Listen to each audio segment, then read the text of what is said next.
Hola, ¿qué tal? Bienvenidos a un nuevo capítulo de nuestro podcast Lab. Eh, Como era de esperarse, vamos a darle continuidad a los temas tratados previamente. Eh, el último que hablamos fue el Internet de las Cosas, pero esta vez vamos a abordarlo un poco desde el apartado técnico, ¿no?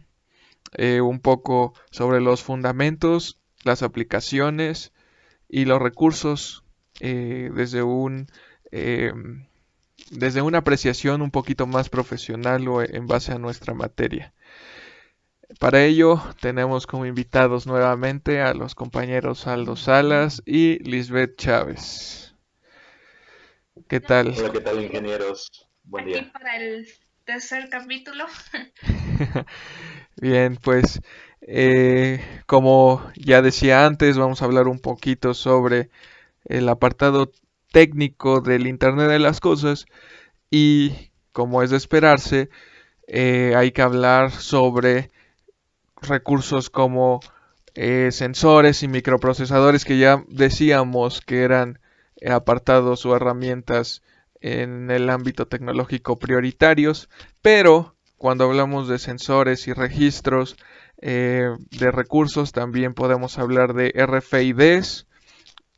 Otro aspecto importante son las conexiones o interconexiones eh, de los recursos tecnológicos, de los robots, de las máquinas y asimismo la recolección de datos. Y por eso hablaremos de conceptos como el Big Data, el Cloud Computing, la inteligencia artificial e incluso, ¿por qué no?, realidad virtual, que son conceptos concernientes a todo este ámbito del Internet de las Cosas. Como ya hablábamos en otro capítulo sobre el RFID, es uno de los recursos curiosamente más ocupados en la industria a la hora de registrar información, puesto que es un medio bastante práctico. Compañero Aldo Salas, ¿tú conoces algún ejemplo?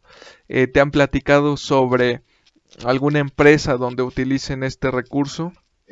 Directamente no, pero sí sé que, bueno, este tipo de sensores de radiofrecuencia se utilizan más que nada para recopilar datos eh, físicamente y mandarlos o convertirlos en forma digital. ¿Vale?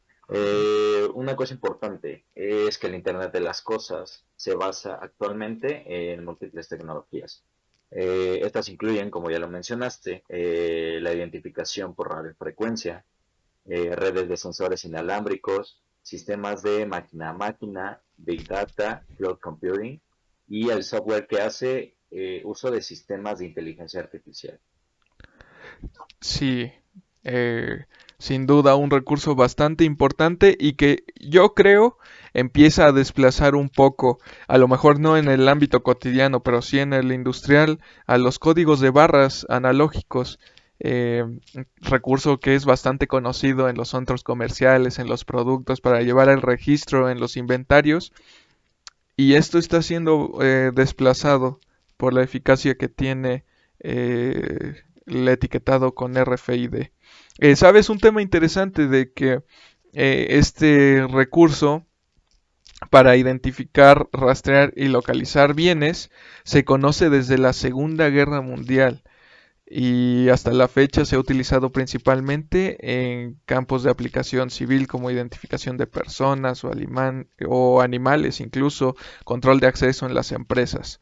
¿Qué tanto, compañera Lisbeth, crees que ha evolucionado en ese aspecto eh, los recursos de identificación? Claro, ¿Y qué es aplicación algo, conoces también? Sí, puedo agregar. es algo bastante interesante. Y sí, o sea, realmente es bien sabido que todo esto ha evolucionado bastante a lo largo de los años. Eh, Hoy en día lo que conocemos es mucho más grande que que con lo que se inició. Aquello no es, yo creo, ni la mitad de lo que existe hoy en día. Pero algo importante que agregar sobre esta tecnología de identificación con RFID sería desde el punto de vista de la seguridad, ya que esto no es más bien es altamente vulnerable. em, es porque su diseño original no fue para habilitar ninguna capa superior de inteligencia o de seguridad. Sí, sin duda. Entonces, sí, una, una propuesta tecnológica como para resolver estos inconvenientes es eh, un, es un predicamento en la industria para la infraestructura del Internet de las Cosas. La solución sería el estándar denominado EPC Global Architecture Framework y se basa en el código electrónico del producto. Em, en esta tecnología las cosas son objetos que llevan etiquetas RFID, pero con un EPC único. Esto para proteger la, para asegurar la información.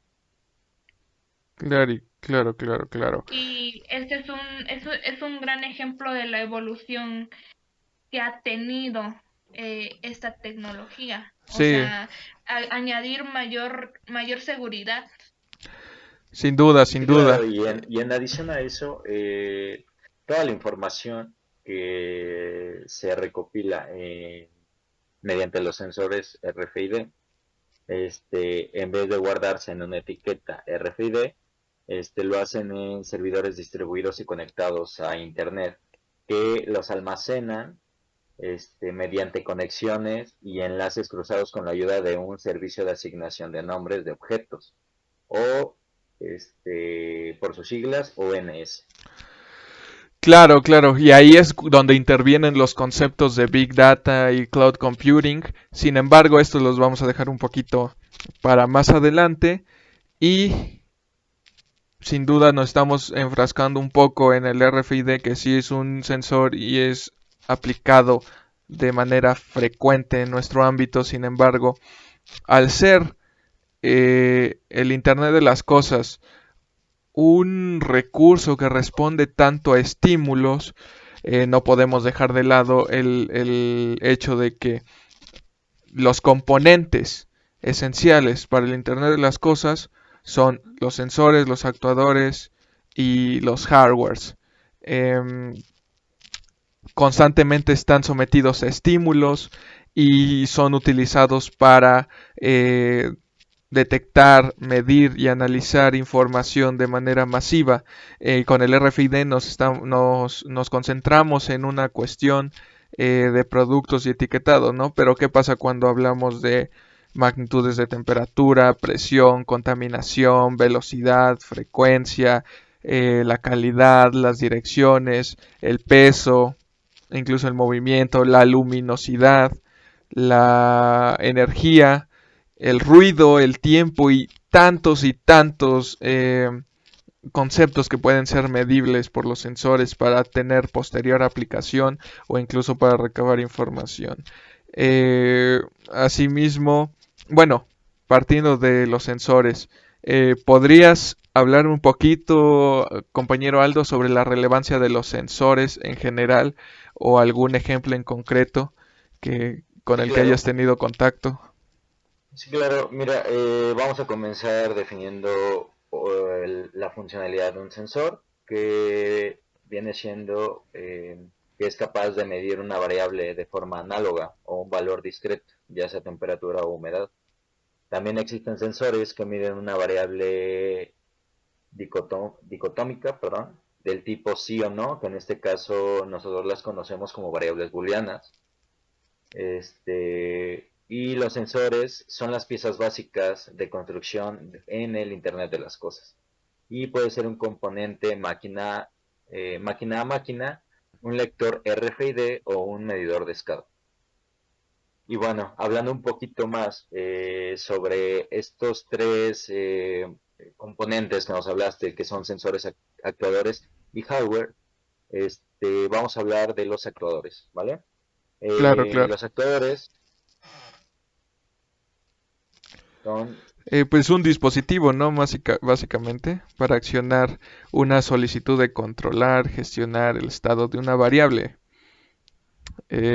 Por ejemplo, un termostato es lo primero que se me viene a la mente, sí, claro, por ejemplo. igual, por ejemplo, los actuadores más habituales son del tipo hidráulico, que utilizan la presión de un líquido para realizar un movimiento mecánico. Si también son neumáticos, obviamente emplean aire comprimido a alta presión para permitir el movimiento mecánico. Y los eléctricos, que convierten la energía eléctrica para el funcionamiento mecánico. Bueno, en fin, el controlador pues integra a todos estos elementos, hardware del sistema, y sirve de enlace con el software. Y además, perdón, y demás tecnologías que apoyan el concreto sistema de Internet de las cosas. Sí. Perfecto, pues sí, hay diversos recursos medibles que son útiles para el Internet de las Cosas y para su aplicación en diversos ámbitos de la ingeniería en concreto. Compañera Lisbeth, hace rato hablábamos de los RFID y tú comentabas un concepto en particular, los EPCs, el Electronic Product Code. ¿Sabes algo al respecto? ¿Conoces algo? Eh, la propuesta de estándar técnico más extendida en la industria para la nueva infraestructura, tecnologías de información del IoT, eh, se basa en un código electrónico del producto, o EPC por sus siglas en inglés, em, que fue introducido por EPC Global y GSI, que es un consorcio enfocado en el desarrollo y el establecimiento de estándares globales precisamente para RFID, EPC y la red EPC Global Network.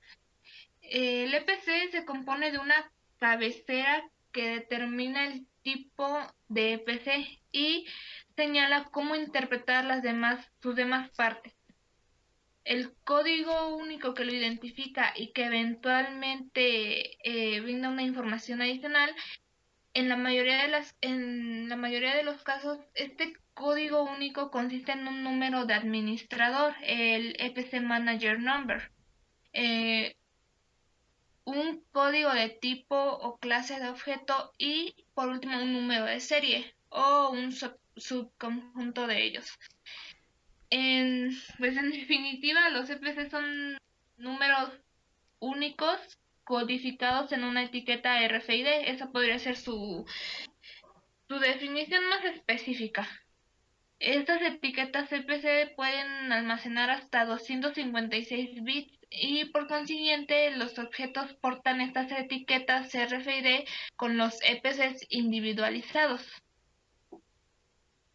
Entonces, em, mientras que los CPCs permiten a los usuarios verificar la integridad del objeto, eh, estos no habilitan el seguimiento y el rastreo del mismo en su camino desde el remitente hacia el destinatario. Claro. Y Y sí, con esto que comentas del EPC, pues no podemos también dejar excluido el servicio, el Discovery Service de EPC, que es básicamente un localizador de los datos relacionados con dichos EPCs. Em, Este servicio no solo puede contener enlaces a la plataforma que asignó originalmente el código, sino también a cualquier otra entidad que dispone de información sobre él. Este EPC sigue en fase de desarrollo y se prevé que pueda establecerse en varios servicios de descubrimiento EPC en una relación de competencia. Y así como existe el EPC Discover Service, también tenemos, por ejemplo, el Object Naming Service, que también es un servicio de localización. De hecho, por sus siglas en inglés, es un servicio de asignación de nombres de objetos. Este sistema contiene las direcciones de Internet de los objetos y presenta algunas semejanzas con un DNS de Internet. El ONC nos aloja datos reales de los objetos y sirve para localizar el servidor donde se almacena dicha información. Eh, Básicamente estos son algunas herramientas que son utilizadas eh, en el ámbito del Internet de las Cosas. Sin embargo, compañero Aldo, no sé si conozcas algunas tecnologías que sean implementadas también en el IoT. Sí, claro, ingeniero. Las otras tecnologías empleadas en el Internet de las Cosas podría ser la arquitectura orientada a servicios, o por sus siglas en inglés, SOA, que esta es una infraestructura que va a separar las funciones del sistema en componentes o en servicios individuales, los cuales pueden ser accesibles a través de una red y pueden ser utilizados para desarrollar aplicaciones por terceros. De este modo se puede crear una colección de funciones diseñada para utilizar o acceder al sistema con el fin de crear nuevas aplicaciones y servicios por parte de terceros. También este sistema permite tiempos de desarrollo más rápidos, una integración más fácil y mayor funcionalidad y estandarización que la forma de programación tradicional integral, que normalmente nos consume demasiado tiempo. Además, a través de esta arquitectura, los servicios y dispositivos pueden comunicarse más fácilmente entre sí, transmitiendo datos y coordinando actividades, que es uno de los principales objetivos del Internet de las Cosas. Otra, otra tecnología que también es empleada en el Internet de las Cosas viene siendo las plataformas de Internet de las Cosas. Sí, Eh, los Collaborative Decision Making, ¿no? sí, claro. Que estas incluyen grandes cantidades de datos e información que en consecuencia serán utilizadas por las empresas para formar múltiples decisiones. La Collaborative Decision Making, o CDM por sus siglas en inglés, es una arquitectura que proporciona información oportuna y precisa que es muy esencial para la planificación operativa. Esto nos facilita las funciones de toma de decisiones. Además, la CDM permite el análisis predictivo en caso de circunstancias imprevistas o de interrupción en los procesos mediante el suministro de técnicas especiales, y siendo el intercambio de información esencial y significativo dentro del Internet de las Cosas. Claro.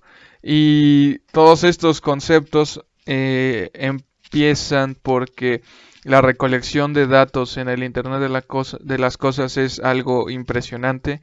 Hay una infinidad de recursos informativos y de conocimiento dentro de este mundo virtual y son bastante importantes. Pero así como eran importantes las dos antes mencionadas, también yo creo que hay dos incluso más conocidas, ¿no? Como lo son el cloud computing y el big data.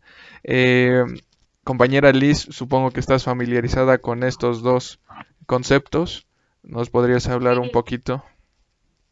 sí, claro. De inicio tenemos el cloud computing o la computación en la nube.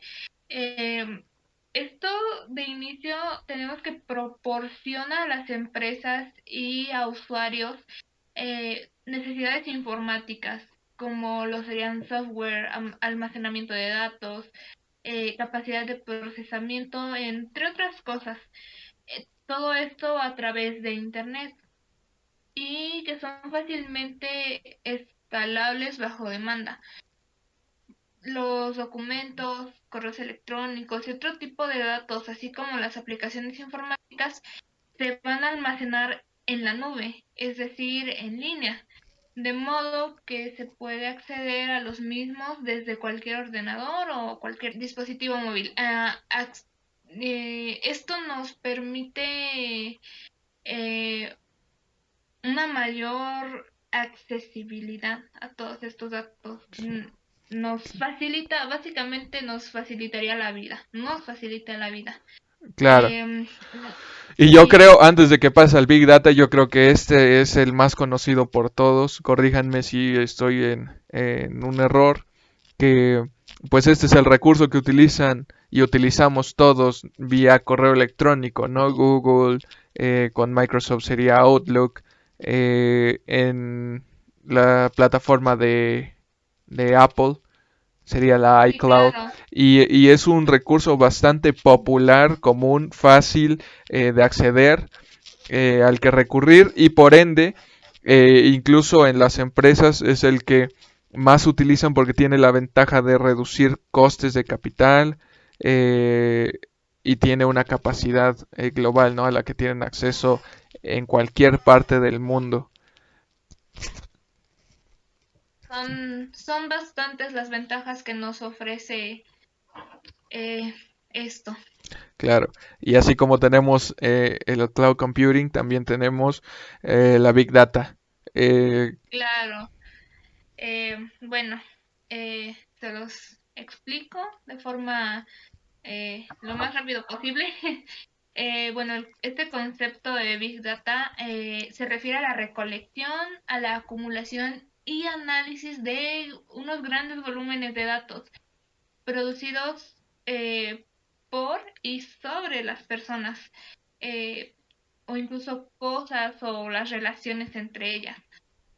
Para analizar estas grandes cantidades de datos ha surgido un conjunto de técnicas que pertenecen al campo de la inteligencia artificial y que reciben el nombre de minería de datos.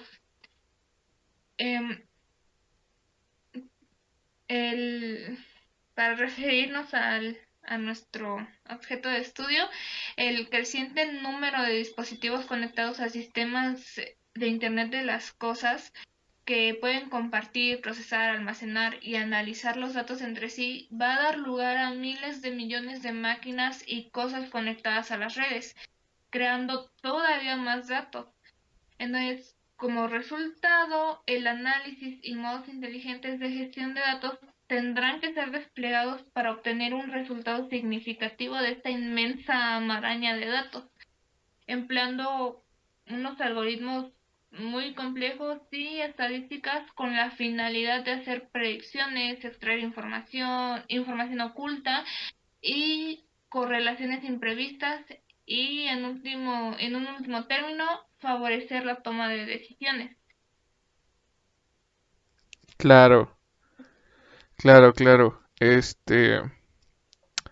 Pues estos conceptos tan importantes abordados resultan en un cúmulo de recursos que se emplean en el Internet de las Cosas y que sin querer ya tienen una aplicación no solo en el ámbito industrial, en el ámbito laboral, sino en las vidas cotidianas. Como ya mencionábamos en otros capítulos, la educación, las dinámicas sociales, eh, y muchos otros apartados de nuestra vida cotidiana que ya Claro, están inmersos influye en en el nuestros Internet de las aspectos. Cosas, claro. Así como, por ejemplo, las casas, cómo ya aplican con el concepto de domótica en las casas, el Internet de las Cosas. Ya existe una manipulación continua de estos recursos, haciendo hogares inteligentes, lo que llamábamos smartimización, me parece, que ya era que cualquier cosa la podías convertir en un recurso tecnológico que puedes conectar al mundo virtual. Y así como tenemos el apartado de la domótica, no sé si conozcan otro, algunas otras aplicaciones del Internet de las Cosas. Ya para cerrar el capítulo, Sí, claro. algunas aplicaciones que tiene el Internet de las Cosas actualmente, en estas Sí, claro. épocas. Un ejemplo vendrían siendo los automóviles. Actualmente tienen múltiples redes para controlar el funcionamiento del motor, las medidas de seguridad, los sistemas de comunicación y así sucesivamente. También vendría siendo la parte de los edificios comerciales y residenciales. Estos tienen distintos sistemas de control para la calefacción, ventilación y el aire acondicionado, aparte de la telefonía, la seguridad y la iluminación. Claro, ya el Internet de las cosas se está apropiando de incluso ciudades enteras, ¿no? En los que los recursos ya se pueden utilizar para la parte ya no solo de los automóviles, como decías, los medios de transporte, que es otro tema importante donde el IoT va enfocada, en la que se están interconectando los medios de transporte, los famosos trenes, me parece que son japoneses, eh, sino que también lo emplean en el apartado y de infraestructura, ¿no? En las ciudades, como ya Sí, mencionábamos en las casas particulares con la domótica, pero llevado a otras instancias, ¿no? Con edificios. Eh, Lisbeth, a ti que te gusta hablar sobre moda, ¿conoces eh, en ese ámbito que la IoT esté aplicado?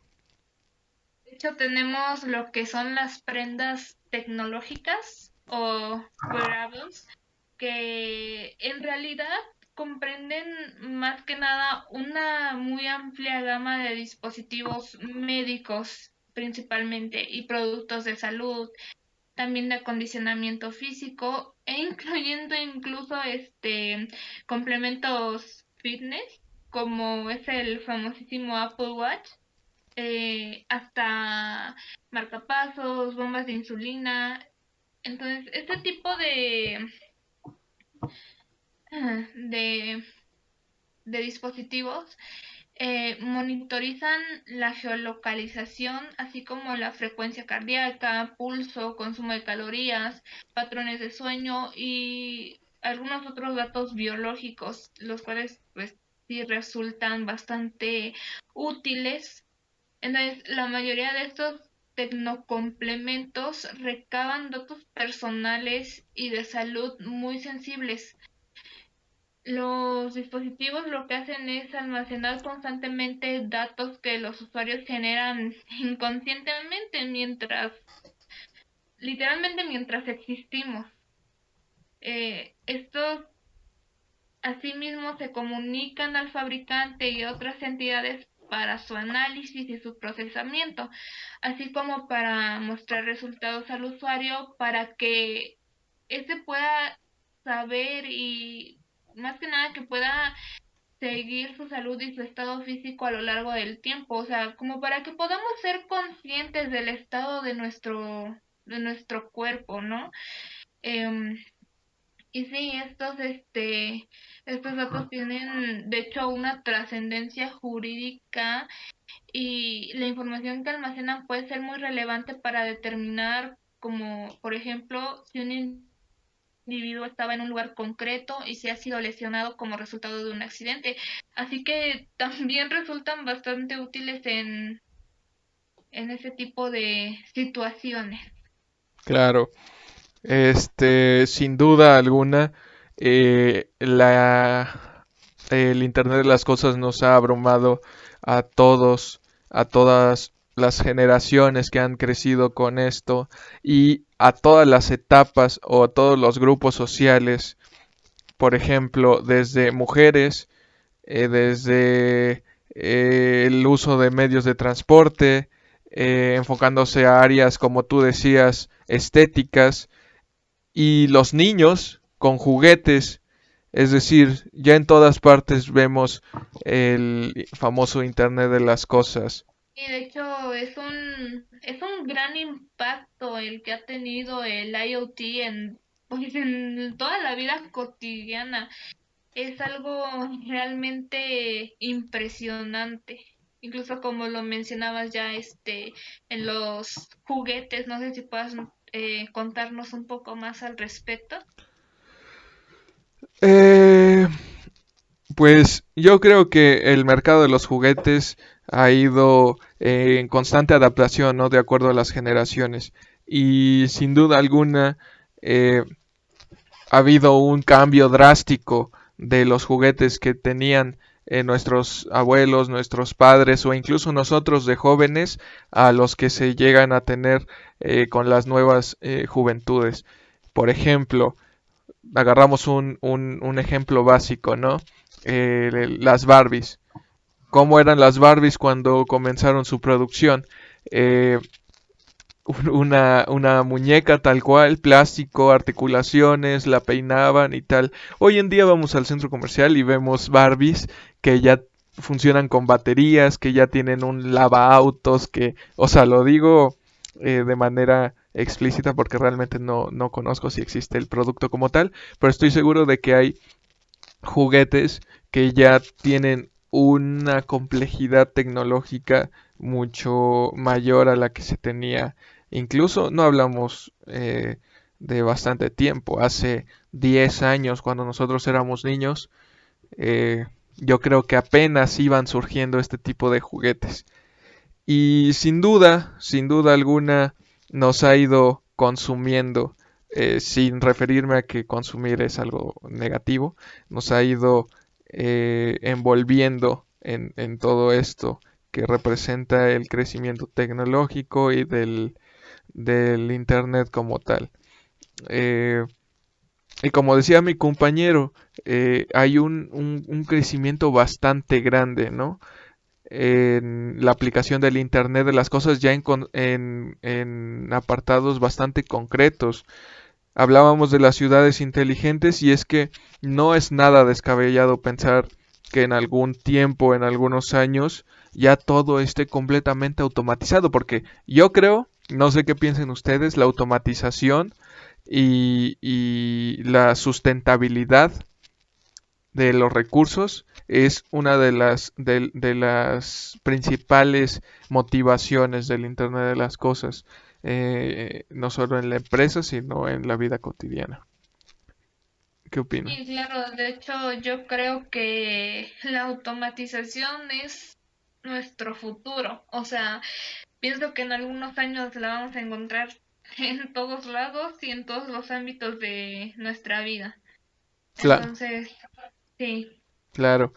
¿Algún ejemplo que quieras comentar, Aldo, sobre automatización?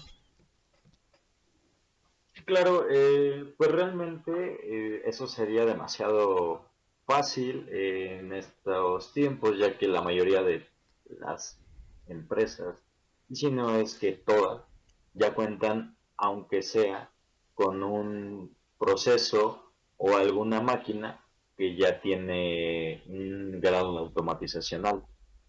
Y eso lo podemos ver desde algo súper básico como el encendido de las luces exteriores de forma automática, simplemente en cuanto dejan de detectar cierta luminosidad.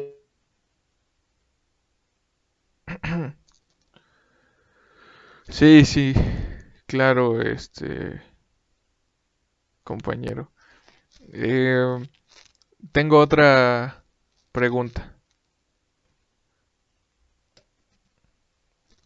Las luces en exterior ya tienen sensores que detectan la luminosidad y en cuanto dejan de detectar cierta luminosidad hacen un encendido automático.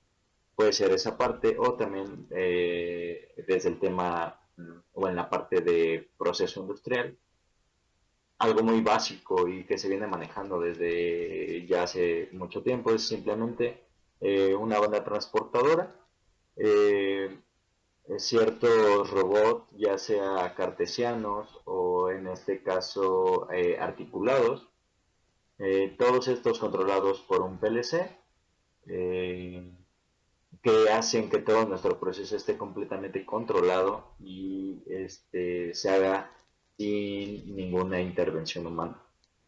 Sí, sí, pues es que la automatización ya la vemos presente en cualquier lado y es aplicable a cualquier estructura, ya no solo tecnológica, sino arquitectónica. Ya cualquier establecimiento se puede automatizar, cualquier autopista, cualquier puente, negocio ya puede ser automatizado, ¿no? Y la urbanización sin duda es un fenómeno que va de la mano con eso. Tengo aquí una cifra de Tales, así se llama el recurso bibliográfico, que hoy en día el 54% de las personas de todo el mundo viven en ciudades y se pronostica que para 2050 el 66% ya esté urbanizado. Eso sin duda da pie a que la automatización tome control de cada aspecto de nuestra vida, ahora sí en su totalidad. En la industria automotriz me parece que había un artículo de que se pretendía que en Audi y en Volkswagen la producción de autos eléctricos eh, estuviera lista para el año 2030, no estoy seguro aproximadamente, de que la totalidad de los automóviles iba referido a ello. Y, y otro apartado, aparte de la automatización, segundo punto, es la sostenibilidad ambiental, ¿no? Que el uso de energías renovables también es otro concepto que debemos considerar en todo esto del Internet de las Cosas, porque en algún momento la energía que producimos mediante combustibles fósiles y demás, que yo eh, creo en algún tiempo se va a tener que interrumpir por cuestiones de salud ambiental, por ejemplo, eh, sin duda alguna toma un peso importante. Entonces aquí salen dos preguntas. La primera, cuando hablamos de automatización total de, de los medios de producción, por ejemplo, y de la vida misma, ¿tú crees que es algo realmente positivo? La vez pasada, en el capítulo pasado, hablábamos sobre los riesgos y perjuicios que podría tener el Internet de las Cosas. ¿No crees que la intervención de la tecnología de forma total sea perjudicial a la hora de eliminar empleos, de que seguramente muchos empleados pierden trabajo? Lo vemos en plantas como la Volkswagen, en la que el recorte de personal es bastante grande y por la inclusión de estos recursos tecnológicos para las líneas de producción. ¿Tú crees que vale la pena todo esto? Eh, Como decía Maquiavelo, el fin justifica los medios. Este, para la inclusión tan drástica de estos recursos, desplazando a mucha gente, o se justifica con tal de generar esta evolución tecnológica y económica en los países. Yo creo que se justifica más que nada porque, como lo venimos mencionando, la industria ha ido actualizándose, ha ido evolucionando a través de los años. Y creo que nosotros también nos tendríamos que adaptar. Esa es una, también se justifica porque hay reducción de errores. Al no tener intervención humana, una máquina puede hacerlo de forma más precisa y se podría decir que una máquina no se cansa. Entonces siempre se tiene un estándar de calidad nivelado. Ok, ok. O sea, para ti, compañero Aldo, bueno, primero vamos con Lisbeth. ¿Tú qué opinas, Liz? Y bueno, yo pienso que si bien con todo esto de la automatización y esto, van a desaparecer, sí, como bien lo dices, muchos empleos, muchos puestos de trabajo. Pienso que después de un tiempo irán apareciendo nuevos, o sea, es como una adaptación eh, a, al nuevo entorno, el entorno tecnológico ya automatizado. Entonces, creo que el reto como tal para los trabajadores humanos sería, ¿cómo decirlo?, actualizar sus habilidades a algo que esté más, más ad hoc a lo que se estaría usando en, en, en esta época o en las nuevas. S- Pero bueno, aquí viene un problema que podríamos considerarlo un problema social, y es que no todas las personas tienen la oportunidad de actualizarse en cuanto a conocimientos. Entonces pienso que es algo que se tendría que plantear y resolver. Claro, claro, porque ahorita hablábamos del dato de que en 2050 el 66% seguramente iba a estar urbanizado, el 66% de la gente iba a vivir en una ciudad. Ajá, pero ¿qué pasa con el resto de porcentaje que pues no va a tener esa posibilidad de actualizar aunque ellos quisieran? Tú hablabas de adaptación y yo creo que esa adaptación puede estar obstaculizada, ¿no? Porque tú dices, conforme vayan saliendo estos empleos y sean desplazados, van a llegar otros nuevos. ¿En verdad tú crees que exista la posibilidad de que dichos empleos sean ingresados? Porque piénsalo, supongamos que hay un obrero. Este obrero se encarga de empaquetar engranes. Entonces quitan al obrero y meten un robot porque él empaqueta engranes mucho mejor y entonces se prioriza en el factor capital, ¿no?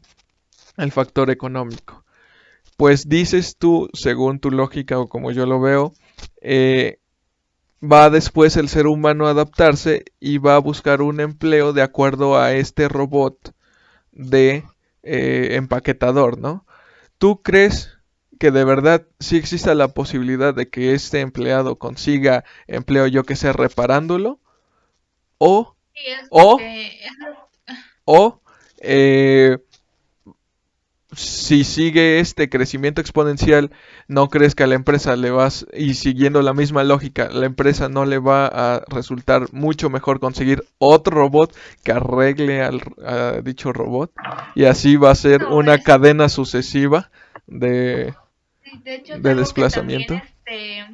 algo que también llegué a pensar, o sea, ¿quién nos dice que no también en unos años va a haber máquinas que sean, ¿cómo decirlo?, autosustentables, que incluso se tengan, no sé, tal vez una opción de automantenimiento?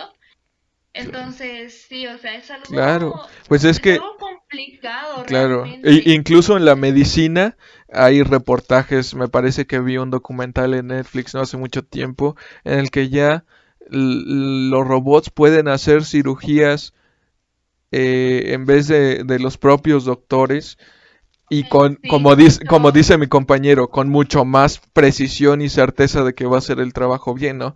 Entonces, ¿en qué sí, lugar dejas al ser realmente humano? con un robot no hay lugar para lo que llamamos errores humanos. Entonces, es más eficiente, por así decirlo. Pero pienso que sí, o sea, eso de la eliminación de empleos resultaría un gran problema eh, social.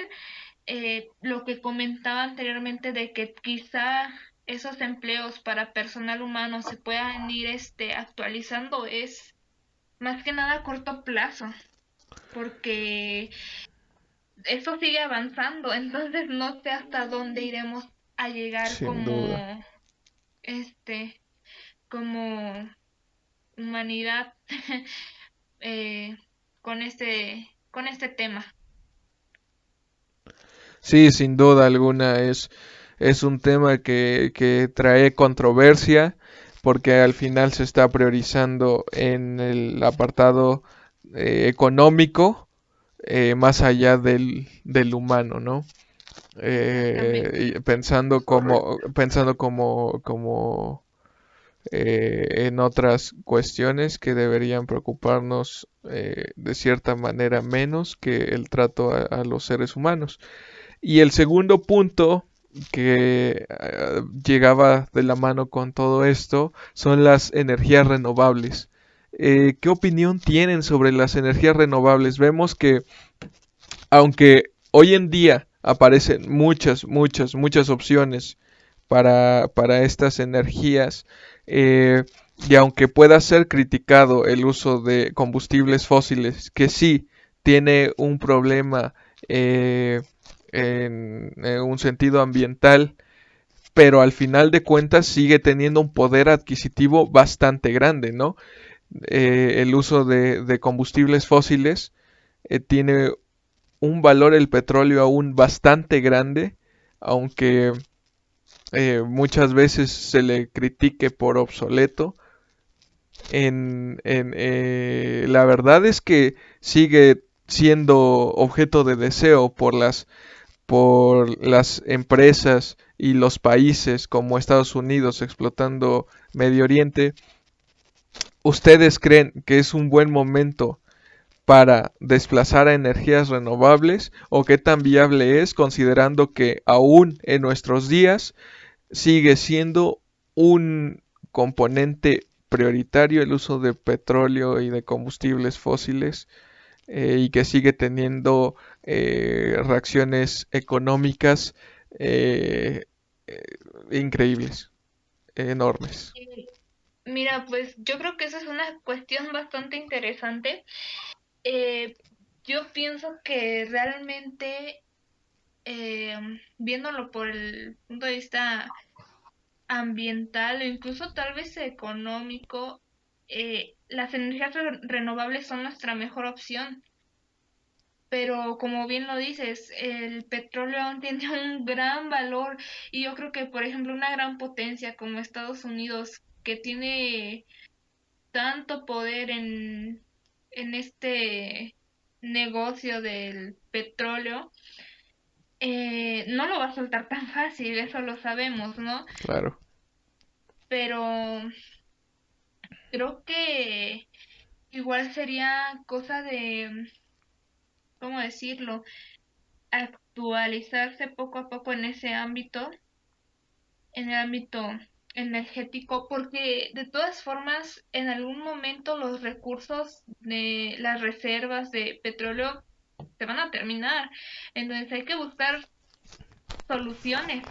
claro, Y claro, yo lo veo también por la parte ambientalista. Yo veo más viable las energías renovables por esa parte, pero por la parte económica, creo que el petróleo sigue siendo muy buena opción, ya que pues es una base fuerte sí, y en la segura. economía mundial. Claro, Exacto. porque si un país agarrara y dijera, no, el petróleo es algo obsoleto, ya hay que eliminar cualquier vestigio de ello y vamos a traer energías renovables. Ajá, pero imagínate la cantidad de dinero o el impacto económico que podría tener en el país el desuso la falta de producción de un recurso tan importante como este. Sin Sí, sería embargo, un problema muy grande. claro, claro.